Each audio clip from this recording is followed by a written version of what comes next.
Kardom kadu kavela nili video ke langara do anfan stami nili hin pen Kardom pajerik lo la pen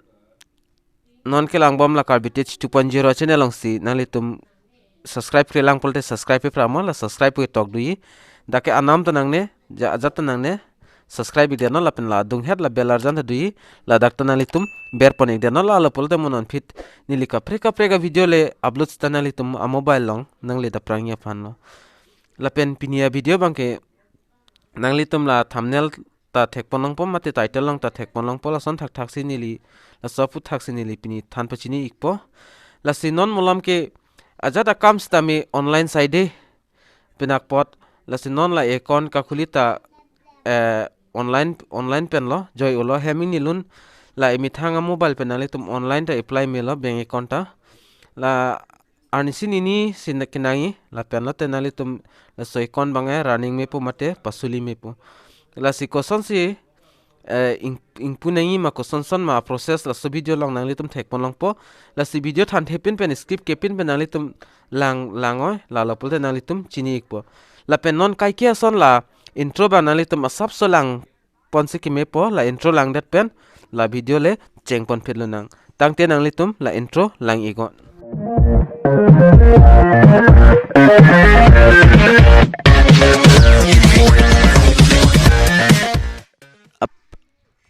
aprangsi la Play Store doin nang litum mobile long la Play Store nang litum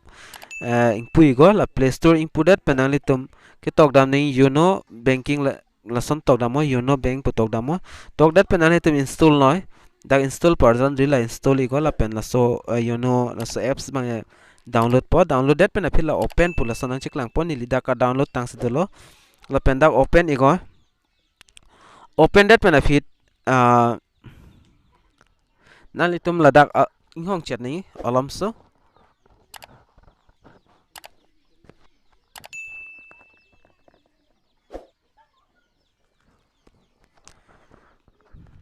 la pen la son interface nang klang thupo la chingpudet pen la sa apps ingpudet pen la pen la da tha ke tok di YONO registration la pen please select to proceed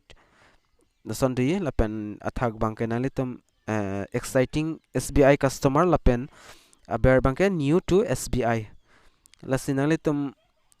bangke aprang pen SBI customer account khuli tang polte la thak kaprek a future fund longi la thak dagle ber pon ikon la pen non akimitum bange la ber si ber pon iknang pon new to SBI pelongsi la dak ber dat pen finally to matheng no la son interface nang klang po da atha ke tok doi open saving account angbong home loan la pen aber si bangke aber bangke car loan la ke thom option do stame non bangke saving account sing pui gi por la open saving account long le nang litum ber pon ikon dak ber dat pen afit dak hini option na ko do thule polation interface nang klang thule po without branch visit la pen with branch visit la branch song dam de pin pen nang litum dak pen line pu ikmel la thak option man la pen aber bang branch long dam nang po la sila hini pen nang litum ke ber dam nang bang la thak bang le ber ikdamo da thak ber dat pen afit nang litum la son interface nang klang po insta plus saving account daki tok do full KYC account verification through video call pen sinali tum da KYC bangke full KYC kurinang po mate update pinang po la pen hini akola aber ki tok bang no limitation on balance transaction lai hinali tum dak pen lang poni go mate pure poni go la pen ke berdam nai mang ke la dak thol nali tum berdam tunang po dak berdam dat pen la sondui la son interface nang klang lepon nali tum thengna nali tum dak pure pon ikmeya open and insta plus saving account la pen dak ketok do start a new application la pen resume application apram pen jong sanali tum dak form fill up tang la YONO app long sanali tum open lo mate form submit me that managing ton ko adha pen pulote nali tum la resume long ber igo dak ber dat pen la dak nali tum la mobile number la pen application password ber ik pen nali tum dak pen ako submit pontu mepo ave pulote non aki misi wang lang pulon nalitum la start a new application pulong ber idamo dak ber dat pen dak la son interface mate arjanang klang tupo account opening video KYC product information pudoi dak la first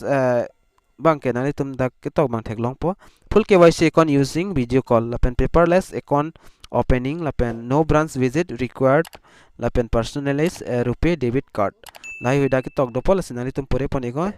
lapen lai hui pore tang thai lo pol nali tum la aber next pe tok dui la next po dak la nang bin kok ti ti ho la so pen e pot la da ho la next pe tok dui nani tum thek long po la next long beardet pen afir nali tum dak mobile number la pen email do pol di email pidun nang po la hini bang ke nali tum pinang po la pen la hai hui pithai afir nali tum la submit pe tok dui la submit long ber pon igon la sini li bang dak mobile number la pen email bang dak fill up serak rak po video bang sab sab paching tan jok jelo la pen nili dak email la pen mobile number ta fill up elo la pen nili non dak submit po submit long beardet pen afir dak lason pop up wang po OTP has been successfully sent to your mobile number pu dak dui nasinali tum la okay ber igo okay beardet pen nali tum mobile long stame OTP nang le ikpo la OTP banali tum dak ber nang po email long stame OTP dam po la email long OTP bang kanali tum dak ber pon tu nang po la sinili dak bag dam ikpo la pen email long dam tu po la pen ang tum dang nali tum la password beardet na fit submit pon igo submit det pen fit la password banali tum dak pen semar nang po la pen password semar det pen fit nali tum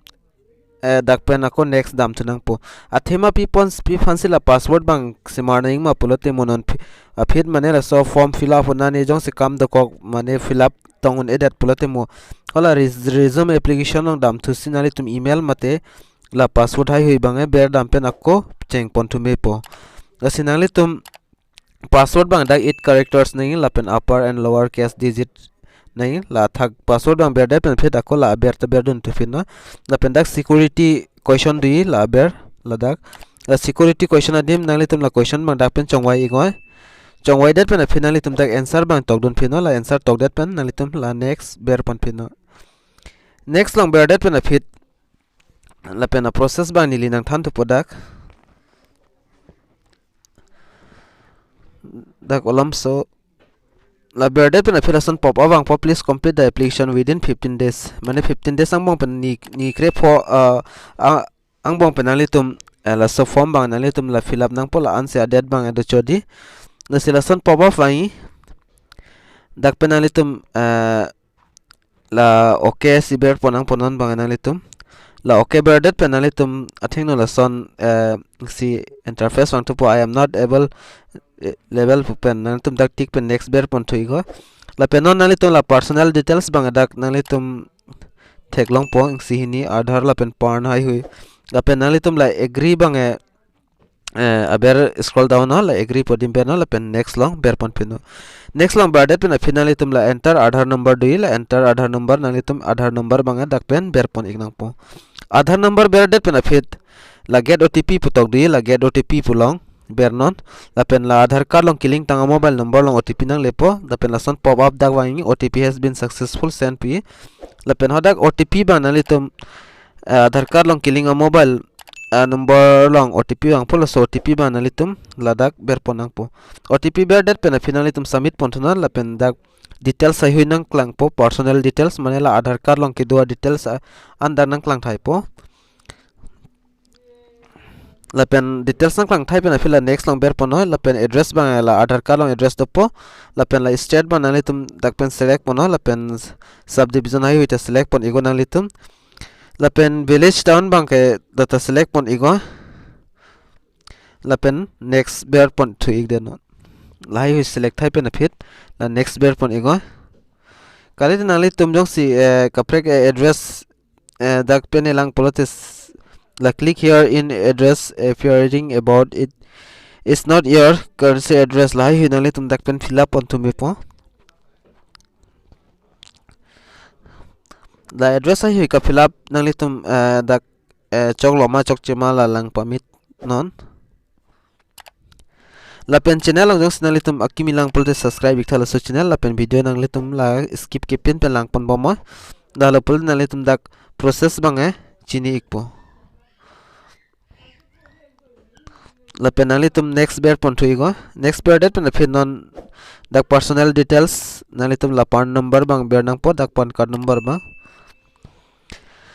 la dak ban nang li tum bear nang po pan card number la pen ako next bear pon tu nang po next bear det pen phi dak aadhar photo si dui la pen photo bang nang li tum dak pen lar pon e aadhar card long e koson ma photo dui la dak ta sonthol se photo do po jong se photo lari pul de nang li tum bang ke beng long dam ik nang po beng long dam pen si la photo bang e lar pon me po la pen la next dui la ber next long ber pon ingo la pen non nang li tum dak graduate la additional details nang li tum dak pen fill up pon nang po education qualification bang kanang ding nang li tum dak char lima la pen la marital status bang nang li tum married ma unmarried ma lai hu nang li tum dak pen fill up pon ingo la pen additional details bang nang li tum la city hai hui bang city place of birth applicant dak bang nang li tum fill up pon ingo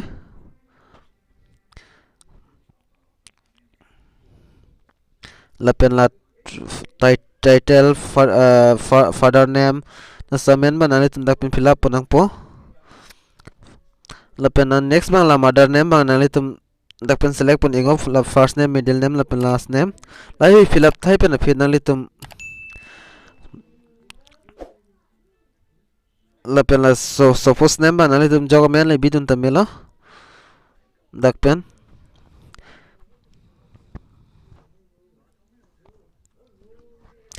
dak suppose name ber det pen phi nang li tum la check box dui I declare la dak pen nang li tum ber pon pin next la pen non la occupation nang li tum mga dak pen business ma mate kaprek service tong claim ma lai hu nang li tum dak pen select pon ingo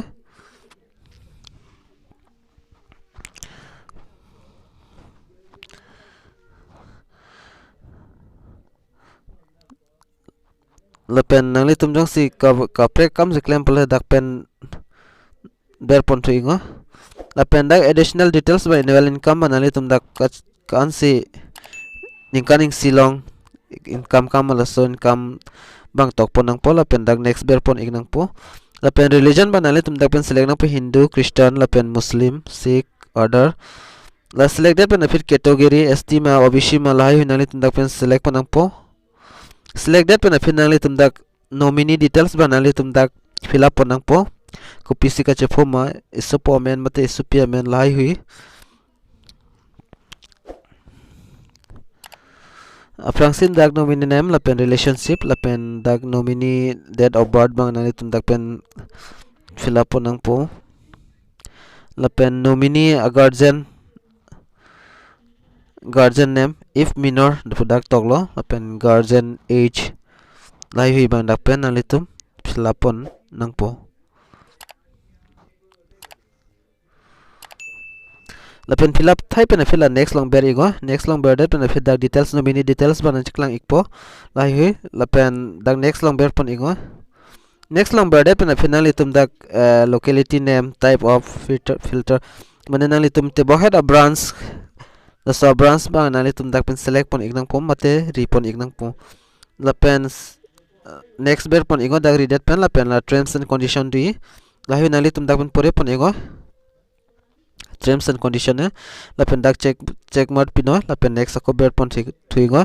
la pen nang li tum mobile na ko OTP dam thu po la son pop up wang po OTP has been sent la pen okay ber igo la pen hodak nang li tum mobile nang kele OTP ba nang li tum dak ber pon ik nang po nili ako puthuli thodla nang li tum la channel long si akimilang pole subscribe igo la pen nang li tum OTP just le rek pole la recent OTP long ta ber pon ik milo la pen OTP ber det pan fin next ber pon la pen nang li tum debit card details dak debit card long koson amen ma la nang li tum dak pen chibi duni mate sorry ka chibi ka lilo mane ada address nang li la debit card mane ATM card nang pili yola so address amen ba nang li tum ada amen tong nang pola pen dak information da pilo ya on delivery you will get a debit card delivery in your Aadhaar address within 15 days ang bon nang li tum la Aadhaar card long ke do address la so address long si la debit card mate ATM card ba nang pili ikpo la pen details sai hui bang dak pen lar pono dak po la si dak pen next ber pon no next ber det pen a finally tum atheng no la token number bang di la so token number banali tum khata long stamin hox tami mate screenshot tami nali tum and that's me la token number bang ekenang sot lo athema mola so token number ponsi bank long stami dam ignang po dake tok dolo use token number for identifying yourself for video KYC mane naing phanlo lake next ber pon thui go la dakpen la pendak video KYC lahai huina ke tok do la pore pon ingo video KYC mane bang video pen chingki nai la pendak start schedule video call nasi la ber bang ber nang panali tum la start schedule video call podim ba dak penali tum lahai hui pore pono niling da ben bang nang an pen e thek dat po la pen dak ber det pen fit yo son pop awang po pop awang det pen fit nali tum dak I agree podim check mark pino la pen start journey podim ber igo la pen dak schedule call pudi la schedule pudi dak ber pon igo nali tum dak ber det pen son dak date hai hui nali tum dak pen kan ana por ma command 2 ma la hai hui nali tum dak pen select pon igo la pen la ber di la schedule podim di dak ber pon igdeno la pen video call chingki pon denon apar nali tum la apor a time la hai schedule nali tum chibi no pini kali te pen aplat ana por pen si video call chingki pu nali tum free kilong aho dui la sot nali tum video call chingki go video calling bang ke nali tum la KYC mane verify fan lo la si net ki do dim ka clear na ya dim nali tum hodak le do pen nali tum la video call bang call igo la pen nali tum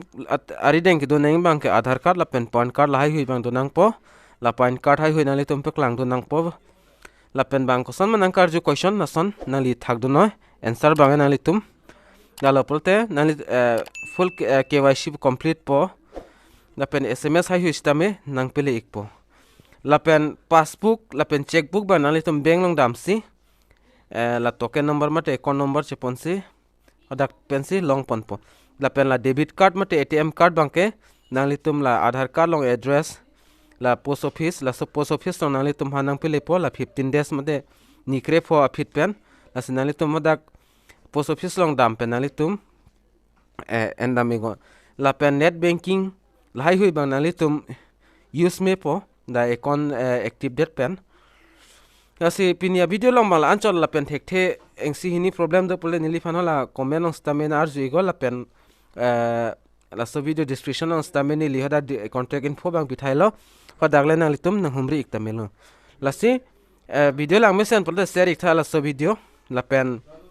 mo next video long le che tong tnang tangte do me thak me kadu kavela Karbi tes kilang ara do an fan stame nili hin pen Kardom